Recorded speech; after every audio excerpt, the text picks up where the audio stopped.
Hi, welcome to Lost in America, America 250. Here at the Church of 434 Motion, we're celebrating the birth of America, but we're going back and we're looking at some moments that were lost in history at the founding of our nation. For example, most of you know or remember that there was a time when the British Army held New York City. And because they were so firmly entrenched and so secure in the fact that the Americans didn't have the forces to overtake them, they really set up their base, their home in New York. At that time, the most popular plays that were playing in New York were Shakespearean plays, chosen for their sophisticated material. And because in that day and age, as plays were written, they had British origins.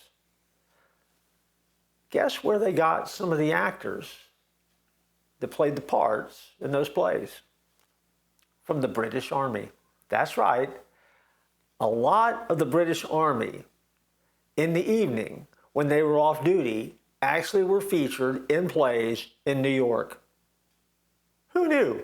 Before there was a Broadway, they were acting on Broadway.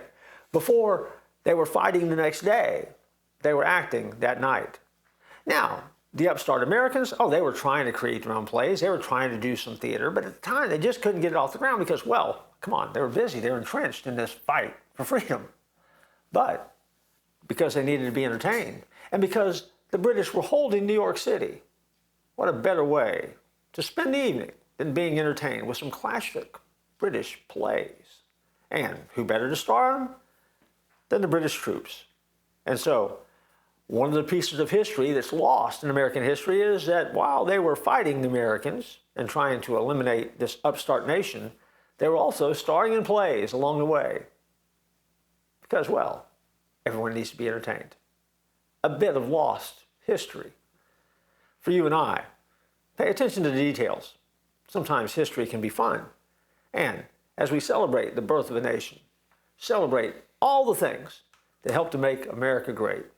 Look forward to joining you in our next episode.